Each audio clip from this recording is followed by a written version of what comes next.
WhatsApp everyone, welcome back to the channel.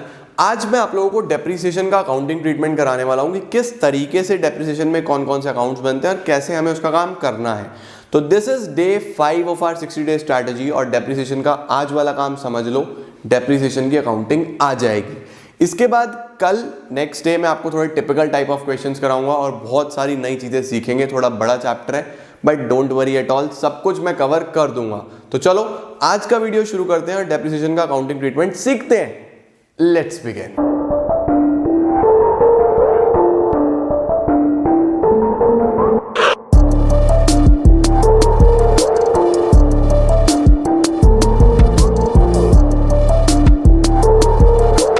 आपको सबसे पहले ये ध्यान रखना है कि डेप्रिसिएशन अकाउंटिंग में अकाउंट्स कौन कौन से बनते हैं। देखो सबसे पहले तो बनता है एसेट का अकाउंट।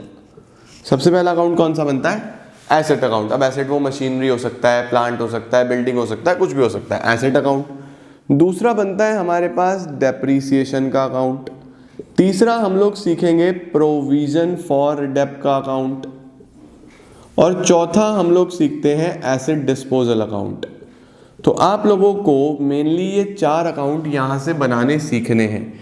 आज हम लोग डिस्कस करने वाले हैं मेनली एसेट अकाउंट कैसे बनाया जाता है in case of straight line method as well as in case of WDV method. तो चाहे स्ट्रेट लाइन मेथड हो चाहे WDV मेथड हो, एसेट अकाउंट कैसे बनता है। बट बिफोर दैट हम लोग थोड़े से बेसिक्स पे चर्चा करते हैं। लाइक सपोज मुझे एसेट के नाम पे मशीनरी का अकाउंट बनाना है। अब मशीनरी का अगर अकाउंट बनाना हो तो देखो सिंपल वे में अगर मैं देखूं तो मशीनरी इज एन एसेट। और एसेट का नेचर क्या होता है? देखो एसेट का नेचर होता है डेबिट में इंक्रीज होना और क्रेडिट में डिक्रीज होना। ये आपको पता होना चाहिए कि नेचर क्या है मशीनरी का, एसेट का। डेबिट में ये इंक्रीज होती है और क्रेडिट में ये डिक्रीज होती है। कि जितना भी बेसिकली यहाँ पे जब भी मशीनरी बढ़ेगी तो डेबिट में, कम होगी तो क्रेडिट में। यानी अगर खरीदी बाय करी तो इधर, सेल करी तो इधर। अगर इस पे डेप्रिसिएशन भी लगा तो भी वैल्यू कम होती है मशीन की, तो वो भी इधर। ठीक है ना।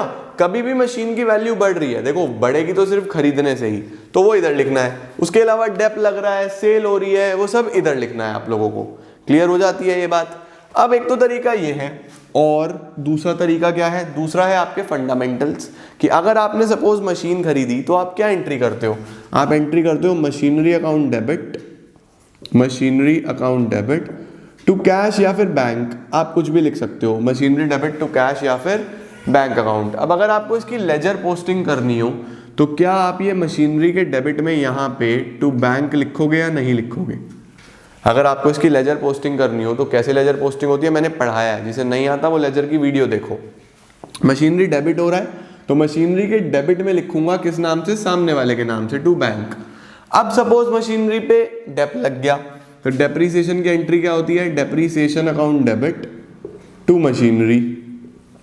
अब देखो, अब मशीनरी अकाउंट यहाँ पे क्रेडिट हो रहा है तो मैं मशीनरी के क्रेडिट में लिखता, इसको यहाँ लिखता बाय डेप्रिसिएशन। ठीक है ना। सपोज मशीन सेल हो गई तो क्या एंट्री बनेगी? Bank account debit to machinery. फिर से पैसा आ गया और मशीनरी मेरे पास से गई तो बैंक डेबिट टू मशीनरी, ये फिर इधर बाय बैंक।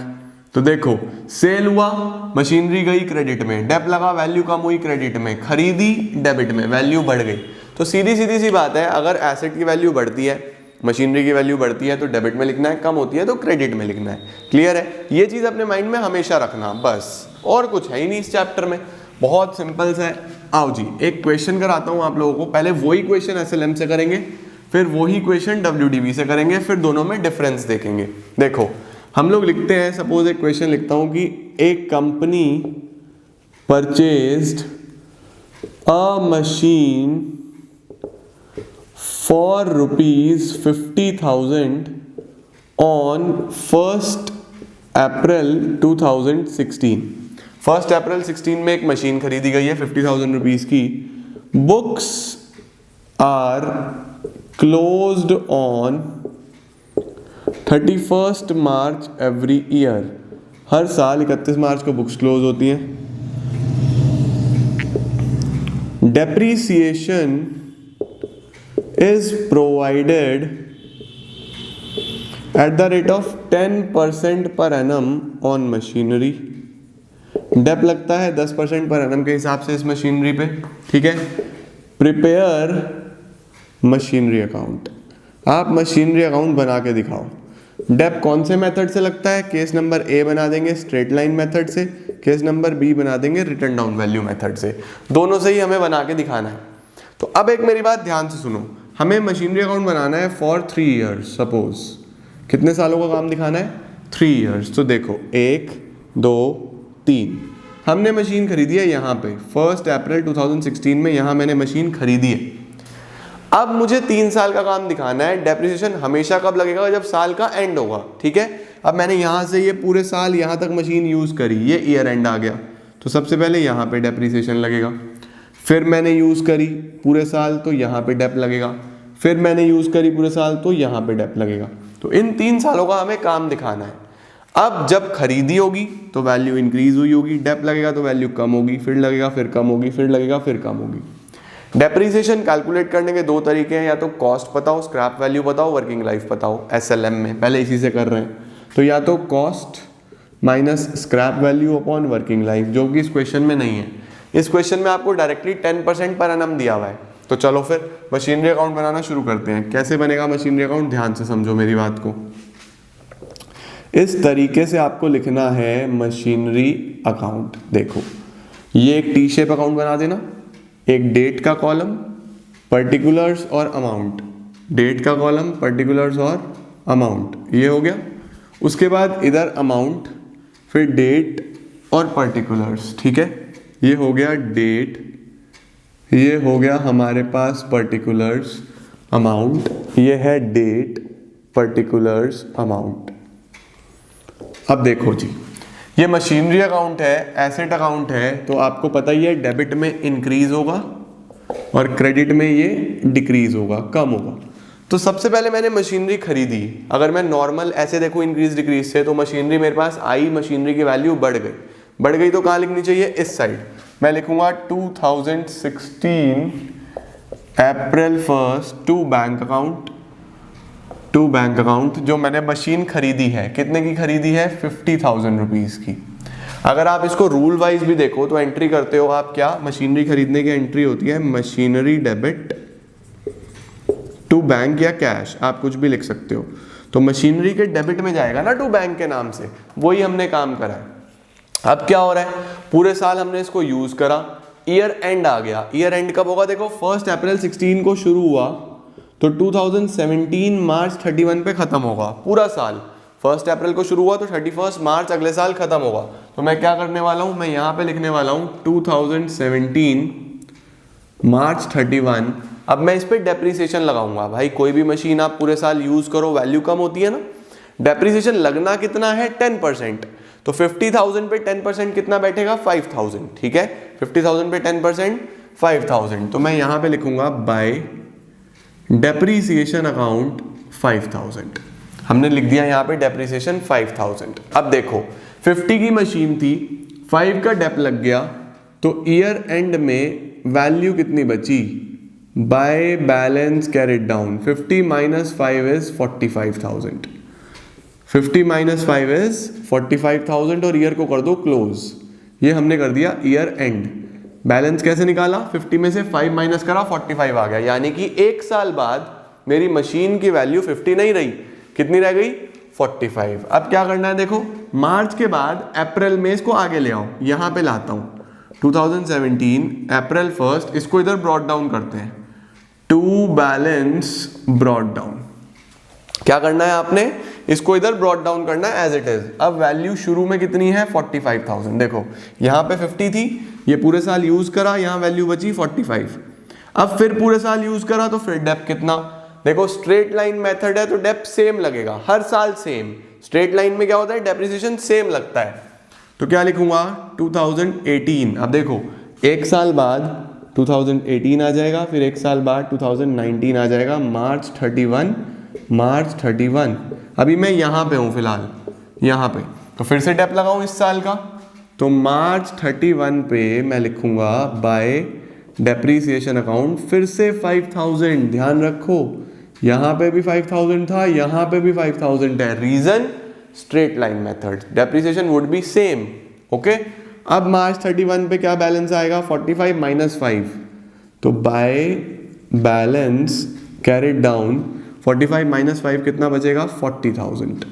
वैल्यू कितना बचा, 40,000। टोटल कितना हुआ ईयर एंड में, 45। अब फिर इसको ब्रॉट डाउन कर लो, 2018 मार्च के बाद क्या आएगा, April 1 to balance brought down, value आई इस बार 40,000। हर बार ऐसे ही करना है, बैलेंस निकाल के फिर उसको इधर ब्रॉट डाउन कर लेना है, बैलेंस निकाल के फिर उसको इधर ब्रॉट डाउन कर लेना है। एरो मत लगा के आना, आपके अंडरस्टैंडिंग के लिए बता रहा हूं।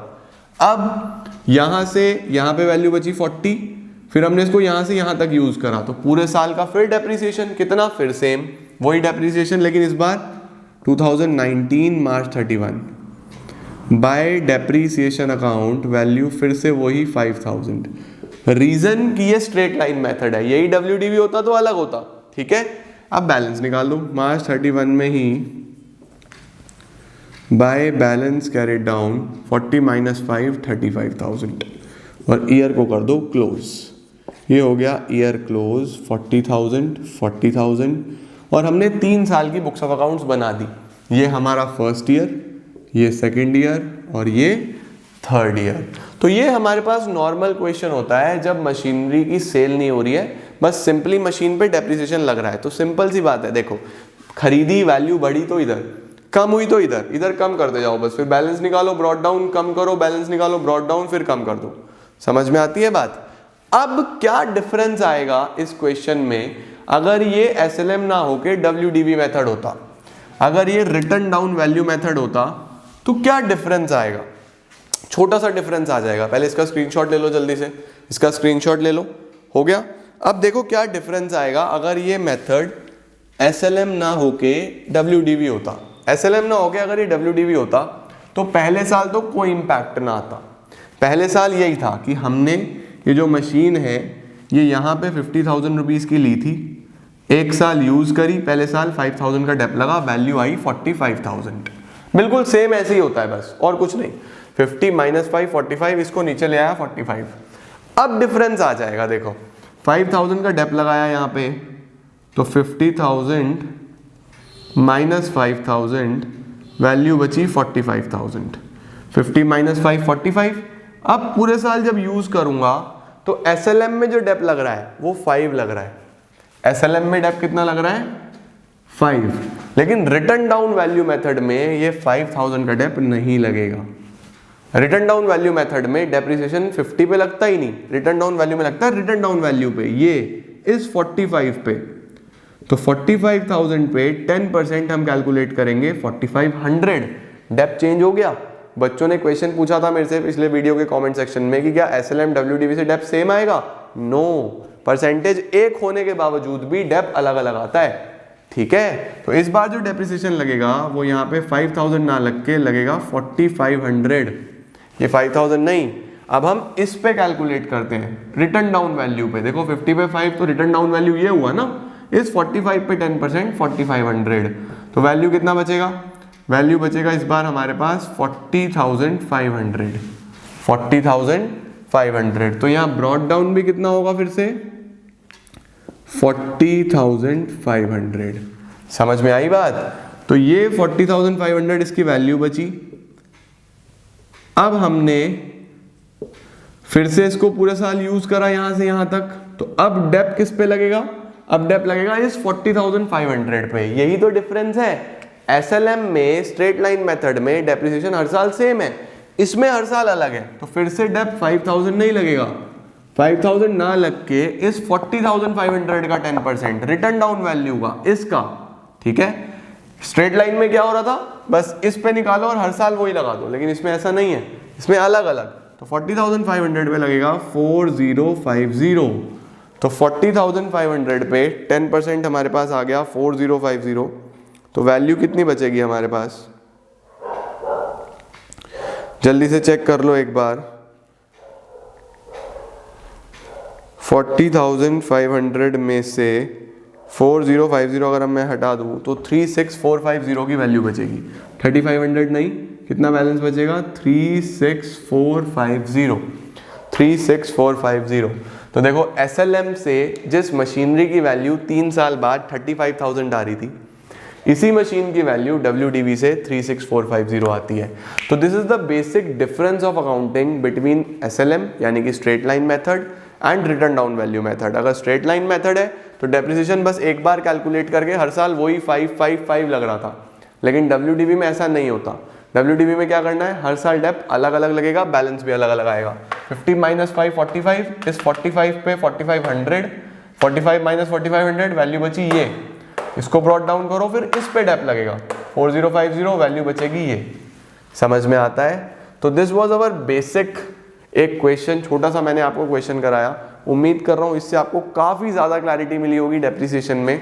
नेक्स्ट क्लास में मैं आपको सेल और कुछ एडवांस लेवल के क्वेश्चन कराऊंगा जिसमें एक से ज़्यादा मशीन्स बाय करी गई होंगी। डेप्रिसिएशन है, मुझे कोई हरी नहीं है, रश नहीं है, इसको प्रॉपरली अच्छे से करके चलेंगे। तो होपफुली आप लोगों को वीडियो अच्छा लगा होगा तो यार don't forget to press the like button. अपने यूजफुल, अपने इंपॉर्टेंट रिव्यूज़ कमेंट सेक्शन में ज़रूर दिया करो, अपने सारे फ्रेंड्स तक फैला दो, सबको बता दो अबाउट दिस 60 डे स्ट्रैटेजी और जल्दी से सब कुछ कंप्लीट करते हैं। This is it for today, thank you so much.